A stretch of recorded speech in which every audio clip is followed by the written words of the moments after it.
Opera House, probably the world's most recognizable 20th century building. And incredibly, this modern marvel and pride of a nation is linked to one of the most infamous crimes in Australia's history. When construction began on this Australian icon in the late 1950s, it was partially funded by a huge lottery, the Opera House lottery. First prize, £100,000. That's around $5 million in today's currency. But for one man and his family, the dream of winning the Opera House lottery turned into a nightmare. It sparked a crime so shocking that it stunned and saddened an entire nation. And it sparked a police investigation of extraordinary sophistication for its time. It was a case that would mark the origin of modern forensic science in Australia. The year is 1960. Sydney is a young city with a population of almost 2 million. There are a few skyscrapers and the Sydney Harbour Bridge dominates the skyline. Trams trundle the streets and Bondi is Australia's most famous beach.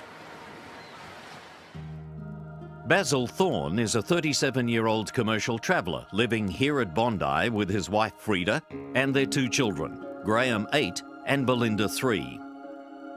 He spends £3, almost a quarter of the average weekly wage, to chase everyone's dream. Like thousands of others, he queues to buy a ticket in Opera House Lottery number 10. Lo and behold, Bazil Thorne's impossible dream comes true. He wins the lottery, £100,000, and like previous winners, he's front page news. The Thornes' 8-year-old son Graeme Thorne is a student at one of Sydney's most respected private schools, Scots College in Bellevue Hill, not far from Bondi. Thursday, July 7th, 1960, is shaping up as a sunny winter's day. Frida Thorne sends Graeme off to school, and it's the same routine each morning. Graeme leaves his home here in Edward Street at 8:30, turns into Wellington Street, and heads down to the corner of O'Brien Street. And there he waits for a family friend, Mrs. Phyllis Smith, who normally drives Graeme to school along with her 2 sons. On this particular morning, a schoolmate spots Graeme walking towards his normal corner. A few minutes later, Phyllis Smith arrives at the corner, but there's no sign of the boy. She sends one of her sons to look for him and then goes straight to the Thornes' flat. Frida, sensing something might be terribly wrong, contacts Bondi police. Yes, he's missing. Can you come down quickly, please? Sergeant Larry O'Shea is the first on the scene. Walked into the place and Mrs. Thorne was there and the phone rang. She answered and then she handed it to me. I took the receiver and spoke into the phone and this bloke said, "I've got your son and he's on £25,000 and if I don't get it by 5 o'clock I'll feed him to the sharks." I was shocked, all right. I couldn't believe that it happened. The threatening caller, speaking in a European accent, says he'll phone again later in the day. A shaken Sergeant O'Shea calls Bondi Police Station for reinforcements. Lloyd Noonan is a detective based there. You've got to get up here right away. A boy's gone missing. Well, we were at the station when, the police station at Bondi, when Sergeant O'Shea contacted us to tell us that they think that they've got this serious crime and we should get up to the house as soon as possible. Detective Sergeant Ken Beret is the boss of Bondi Detectives. Cars queued up outside the place, which we really, in case of a kidnapping, wanted to be kept quiet. So I told them what they should do, move off quickly or get locked up. Despite police efforts to keep the story quiet, Daily Mirror reporter Bill Perry acts on a tip-off. I was in the office a bit after 9 o'clock, and Dave Dixon, who was one of our police rounds guys with good connections, he got a tip-off that the boy was missing, and I was dispatched to go to Wellington Street, Bondi, to make inquiries to see what was happening. At that stage, there was never any question of a kidnap. It was unheard of, a kidnap in Australia.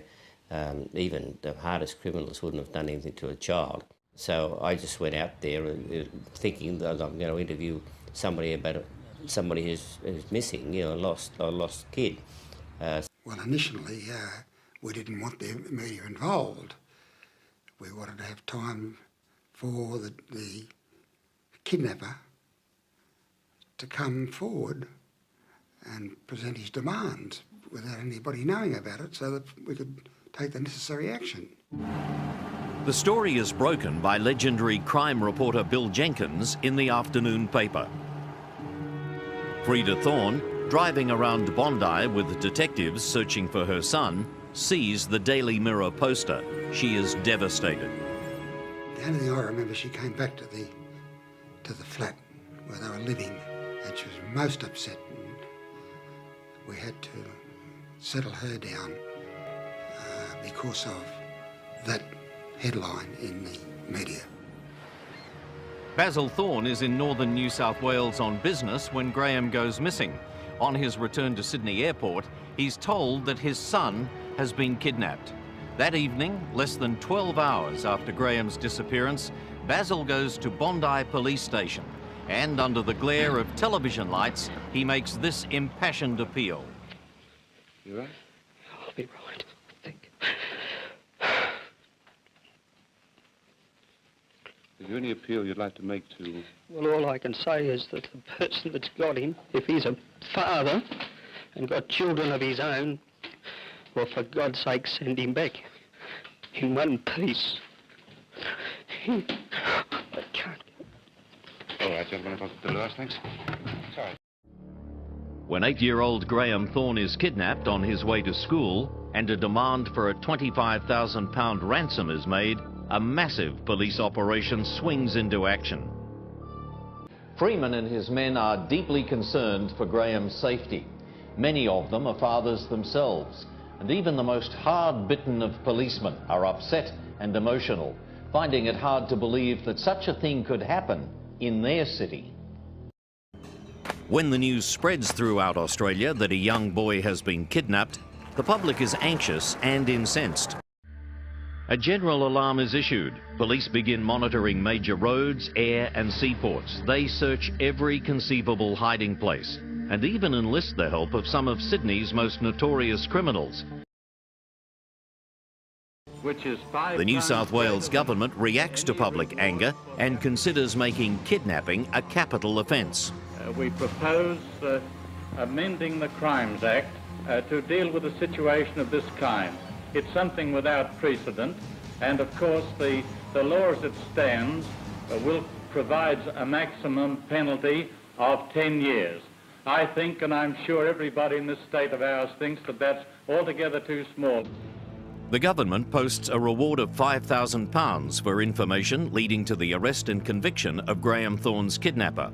Newspaper publishers offer another £15,000.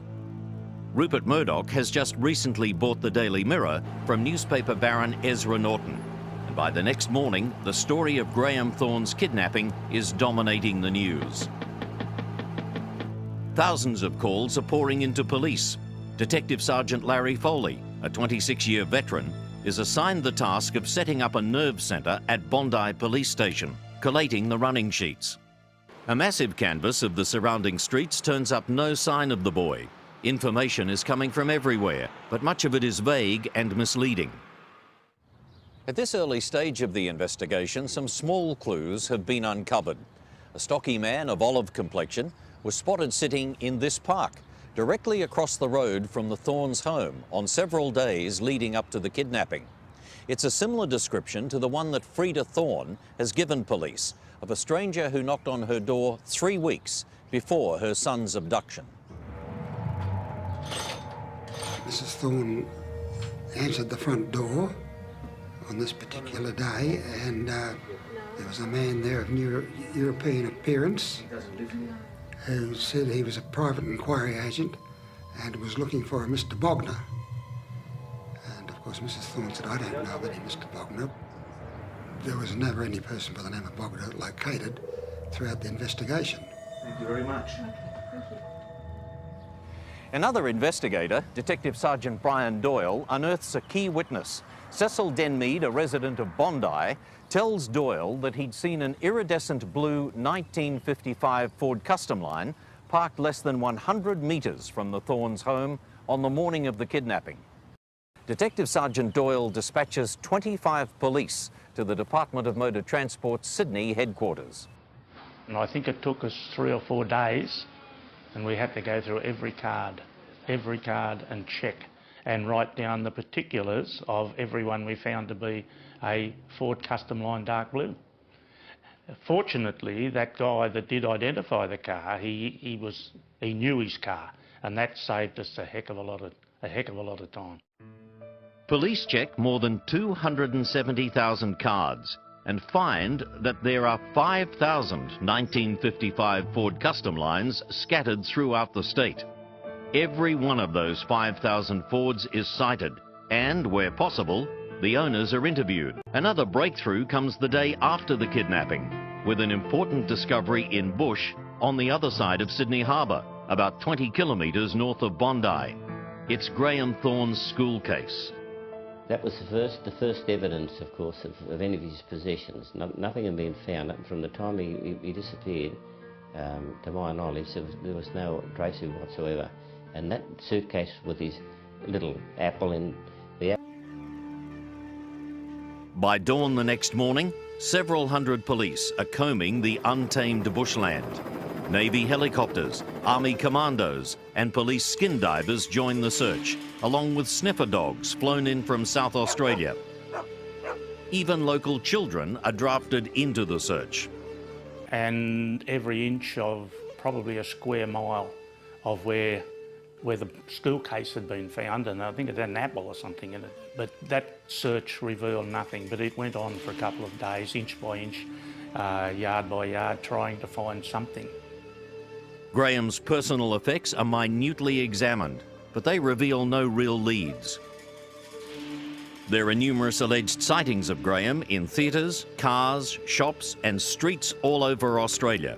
Every report is checked and everyone is eventually discounted. Along with the well-meaning, the mad and the mischievous, there are the heartless opportunists who simply want to get their hands on the ransom money. Detective Jack Whelan has been working on the case from the beginning. These things were bobbing up, I don't know how many, there must have been 10 or a dozen of these people ringing up saying, yes, we've got him and we don't want the 25,000, we'll settle for 5,000, you know, in unmarked bills in brown paper bags dropped in the first waste paper basket outside the town hall and all that sort of stuff. Constable Lloyd Noonan is assigned to live with the Thornes in case the kidnapper calls again and to help them deal with the avalanche of letters and phone calls. Everybody wants to help bring Graham safely home to his parents, including the Sydney Lord Mayor Harry Jensen and the Thorne family's local minister, the Reverend Clive Goodwin. They offer themselves as intermediaries. The Daily Mirror publishes a desperate handwritten appeal from Bazil and Frida Thorne, asking the kidnapper to contact Reverend Goodwin, and the ransom will be paid, no questions asked. Each call that comes in gives Bazil and Frida Thorne new hope that their son might be brought back to them. August 16th, almost 7 weeks after Graham's disappearance, and several children playing on a vacant lot here at Seaforth, a northern Sydney suburb, discover a small bundle wrapped in a picnic blanket under a ledge. It's Graeme Thorne's body. On August 16, 1960, Australia's prayers and hopes turned to tears with the discovery of the body of 8-year-old kidnapped victim Graeme Thorne in a vacant lot in the northern Sydney suburb of Seaforth. The overgrown lot is a playground for 4-year-old Peter McHugh and his friends. Detective John Snowden of the Police Scientific Bureau joins the investigation. I received a call that particular night that the body was found, and I would be taken into the CIB where I met up with my partner, Ted White. He was the senior man of the pair. We then went out to Grandview Grove, Seaforth, where we were shown where the body had been found. Where the boy was lying was under a rock, an overhanging rock ledge, which would only be possibly 15 or 20 metres west of the boundary of a residence. It was in a scrub area covered with low-lying scrub. Not an ideal place for people to walk, say, with their dog, or for even children to play. The scrub was fairly tightly packed and of a low-lying variety. The autopsy on Graeme's body reveals that he has suffered a fractured skull. He's died from being battered or strangled, or a combination of both. Detective Sergeant Ken Boret is given the task of telling Bazil and Frida Thorne that their son's body has been found, but already Frida knows the worst. The gruesome and tragic discovery is distressing even to the most hardened investigators. Certainly you have the same feelings as any member of the public of disgust, dismay and all the other feelings to think that here is a young life with any degree of potential imaginable before him, and he's been killed, lost his life, lost to his family forever. A distressing thing, but we just had to cope with it. Australians from all walks of life react with shock and revulsion when they learn the horrific details of Graeme Thorne's death.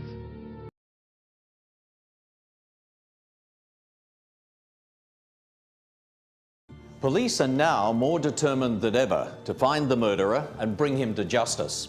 Officers from the Scientific Division carefully examine the Onkaparinga brand rug that covers Graeme's body. They're convinced that it will yield important evidence.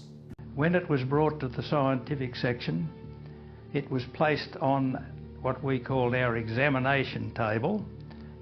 Whilst in that position, we would go around it, particularly at that stage, myself, Alan Clark, who was in charge of the scientific section, looking for whatever was on it, retrieving with tweezers, hairs, fibres, seeds, debris of any sort.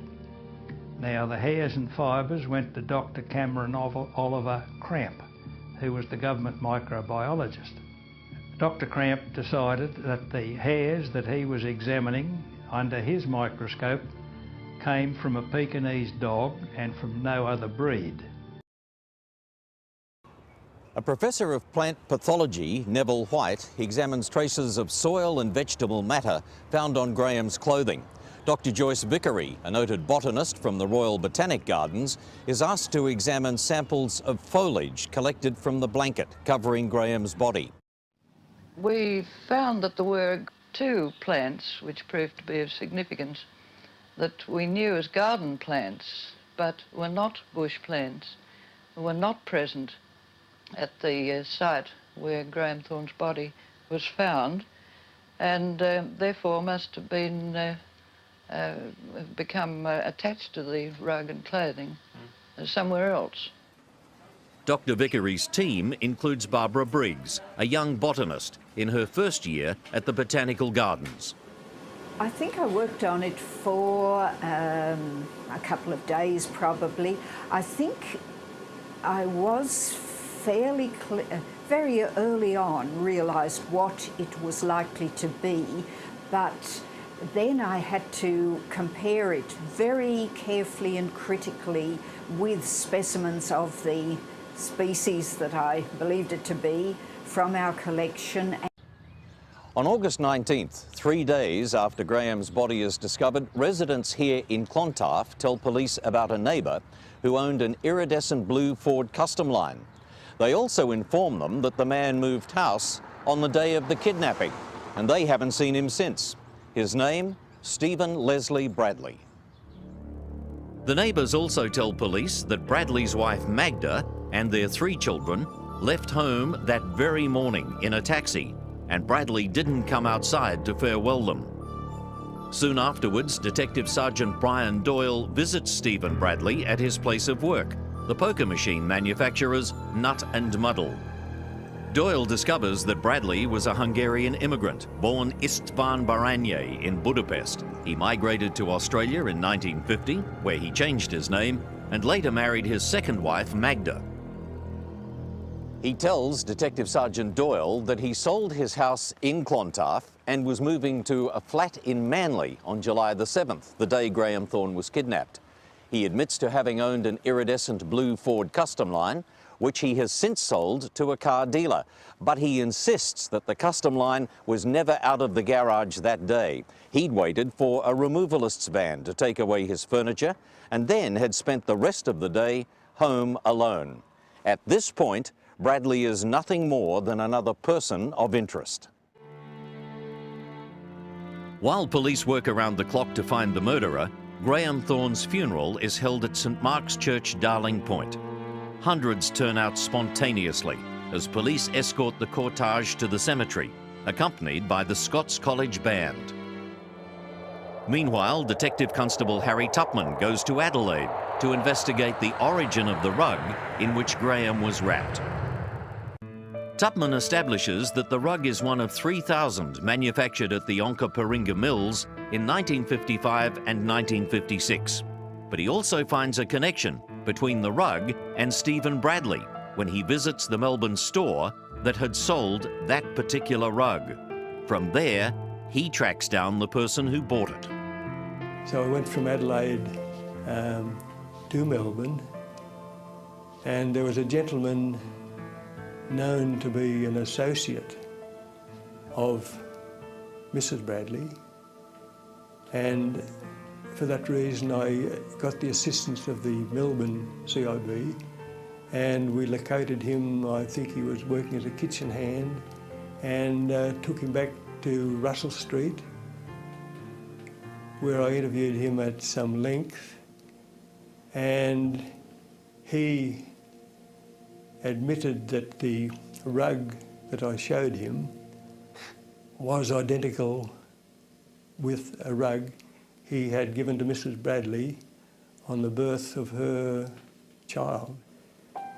Descriptions and pictures of the picnic rug and the blue Ford Custom Line are published in newspapers and magazines and shown on TV news bulletins. Now the results of the scientific investigations begin to come in. Plant pathologists have examined mould found on Graeme's shoes and have determined that the mould is several weeks old. This shows that Graeme Thorne was almost certainly killed soon after his kidnapping. The team from the Royal Botanic Gardens identifies fragments from 2 different types of cypress bush found with the body. One is relatively common. The other, however, is rare. Both of them would be grown to some extent, but having the 2 of them in one place would be very unusual. The geologist has found pinkish grains of sand that can only be pink builder's mortar, the same type of mortar found on Graeme's clothing. The police scientific team can now put together a rough description of the house they're looking for. It'll have 2 types of cypress trees growing in the garden, and there'll be pink mortar lying on hard surfaces. The occupant of the house either owns or owned an iridescent blue 1955 Ford Custom Line and will almost certainly have owned a Pekingese dog. Detective Roy Coleman, a meticulous investigator, is sent along with Detective George Shields for a street study of the area. What they discover is quite remarkable and will break open the investigation. The detectives had specimens of the plants we were looking for and also photographs of what they would be like.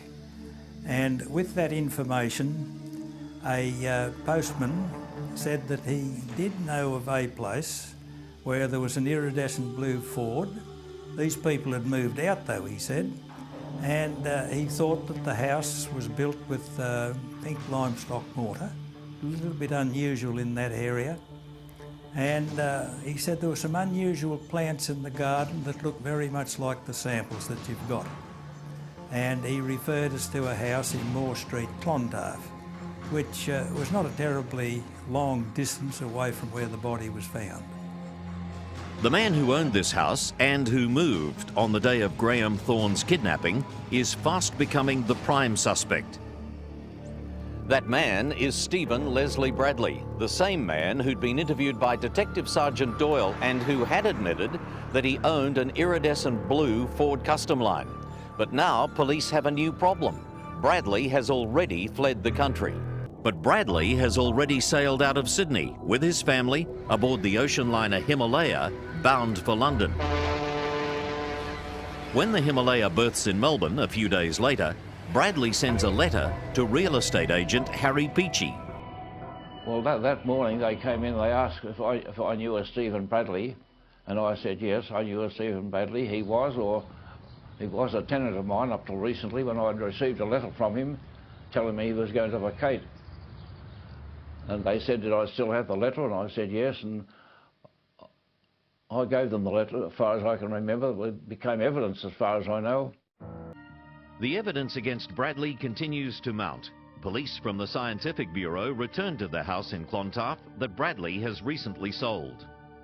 I went to that scene, yes, and with other detectives we examined the garage area. I took numerous photographs which would later be used in court, showing the location of the trees, the pink limestone mortar, the interior of the garage. When we examined that, among the foundations of the house at the rear of the garage, there had been a pile of lawn clippings dumped. There was damp clay there. There was pink limestone mortar amongst the bricks, and not dressed as neatly as it was on the outside of the building. A single tassel of a rug was found in an area which was virtually a little bit out of sight. It was around behind a part of the foundations that you couldn't see from the entrance door. Jack Snowden also investigates the flat Bradley rented in Osborne Road, Manly.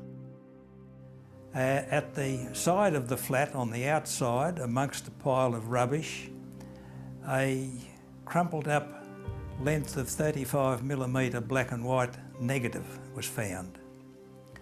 This was taken to the scientific section, cleaned and flattened as best as we could, and prints were taken from it. The prints showed Bradley and his family sitting on a rug, identical in pattern to the one that was wrapped around the body. The dog hairs found on the rug have been identified as coming from a Pekingese. After questioning Bradley's neighbours in Clontarf, Detective Sergeant Jack Bateman learns that the suspect does in fact own a Pekingese. We found out that he had left a Pekingese dog with a veterinary hospital with instructions to send it overseas, and he would send the money for the dog to be transported. The dog was eventually found, examined, specimens of hair taken from it, which also proved to be identical to what we had on the rug. Detectives have also tracked down a vacuum cleaner that Bradley has recently sold. It contains hairs from the Pekingese dog and human hairs traced to brushes owned by Stephen and Magda Bradley. And then another major breakthrough. They tracked down the blue Ford Custom Line. They found it in some car yard somewhere, and lo and behold, when they searched the boot of the car, there were hairs and fibres that matched the kids' clothing, and Graeme's clothing and his hair. Now absolutely certain that Bradley is their man, police discover that the Himalaya is scheduled to call into Colombo, the capital of the former British colony of Ceylon. Hopeful that they can have him extradited back to Australia, they alert the captain of the ship, who keeps Bradley under close surveillance. 2 days after the ship berths, Bradley is arrested by police and imprisoned. Protesting his innocence, he sends wife Magda and their children on to London as he prepares to fight extradition. But getting Bradley home to face trial will be a legal marathon in itself. Ceylon, soon to be known as Sri Lanka, has recently become an independent nation and has no extradition treaty with Australia. The extradition request is finally granted. Bateman, who was the doyen of the investigators in those days, you know, on many big cases and probably most successful homicide detective of his day, he and the Detective Sergeant Doyle was dispatched to Colombo to grab Bradley, exercise the extradition warrant and bring him back to Sydney. Doyle and Bateman do not sleep on the long flight home. They watch their man closely, even though Bradley is handcuffed at all times. Bradley is talkative throughout the flight, and as the plane approaches Sydney, he drops a bombshell. In the plane circling over Sydney, Bateman said Bradley led across to him and said, "I did it," or "I'd done it." He didn't speak very good English, and made that admission. But they brought him back, and I know that he confessed to Bateman on the way back on the aeroplane.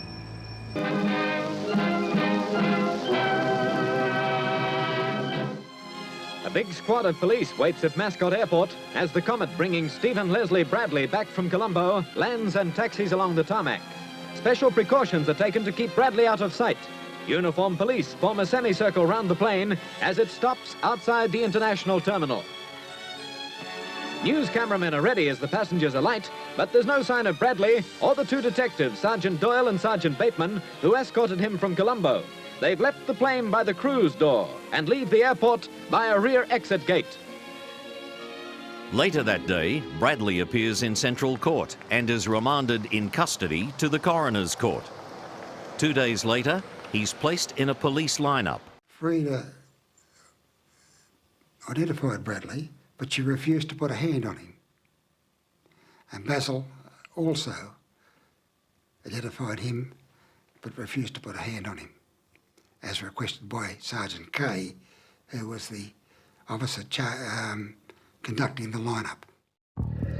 Cecil Denmead, the young man who'd identified the blue Ford Custom line near the Thorne home on the morning of the kidnapping, then steps forward and identifies Bradley as the driver of the vehicle.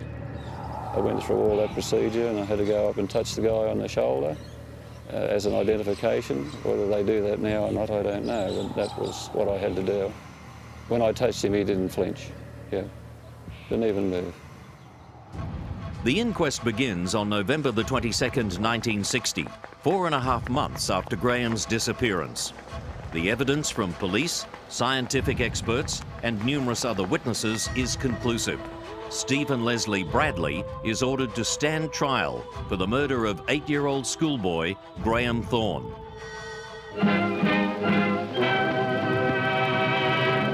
A Qantas Boeing 707 arrives in Sydney, bringing Mrs. Magda Bradley and her 3 children back to Australia.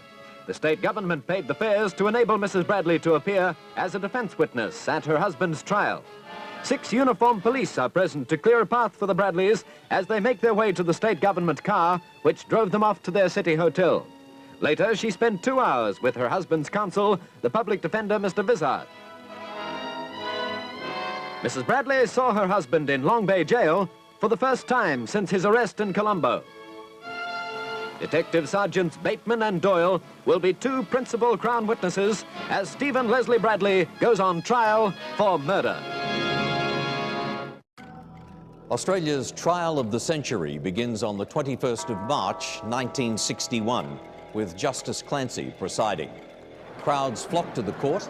The upper gallery is men only, so women begin pushing and fighting for seats in the only other public gallery at the back of the court. There are uncontrolled demonstrations outside in the streets. Stephen Bradley, represented by public defender Frederick Vizard, springs a major surprise. He pleads not guilty. Bradley seems calm and unflustered as he listens to the compelling evidence against him. The Crown Prosecutor, Mr. W.J. Knight QC, outlines the case, and it's overwhelming. Witness identification, the blue Ford Custom line, and samples of soil, vegetation, and dog hairs have been linked conclusively to Bradley. Accidental death is ruled out, by tests proving Graeme's death could only have been the result of a violent blow to the head. Based on the mountain of evidence that's been collected, Crown Prosecutor Knight paints a detailed picture of how the crime unfolded. Bradley learned of Bazil Thorne's Opera House lottery win from the newspapers and concocted a plot to kidnap Graeme and demand a ransom. He watched Graeme's movements for several days before deciding to strike on the morning of July the 7th. Bradley parked his car, then intercepted Graeme, telling him that Mrs. Smith was sick and unable to take him to school as usual.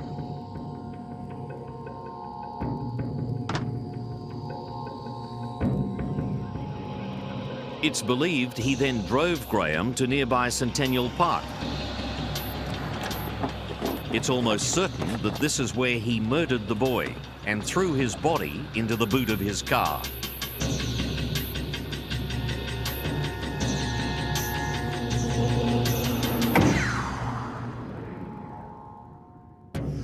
Bradley made his ransom demand from a public phone near the Spit Bridge, not far from his Clontarf home.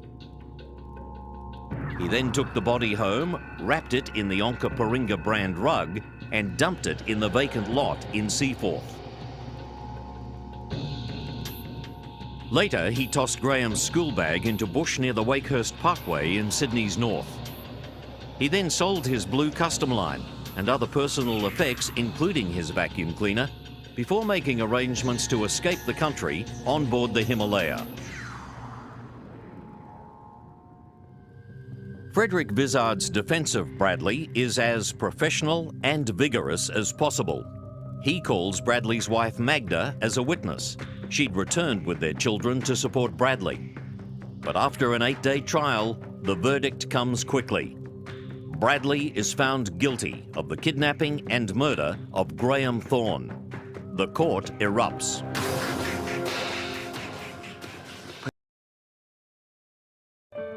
For Bazil and Frida Thorne, justice has been done, but nothing can bring their son back. His death from a heart attack in 1968, aged 43, was greeted by police and the public with little sympathy. Many of the investigators remain convinced Bradley did not act alone in planning and carrying out this callous crime. They believe they know who else was involved, but they've got no proof. As a direct result of this case, the law is changed so that lottery winners can protect themselves and opt not to have their names published. Tragic though it was, the story of Graeme Thorne's kidnapping and murder is a story of police dedication and the pioneering of forensic investigations in Australia. It's also a story of greed and inhumanity that caused an entire nation to grieve and tore apart a normal Australian family.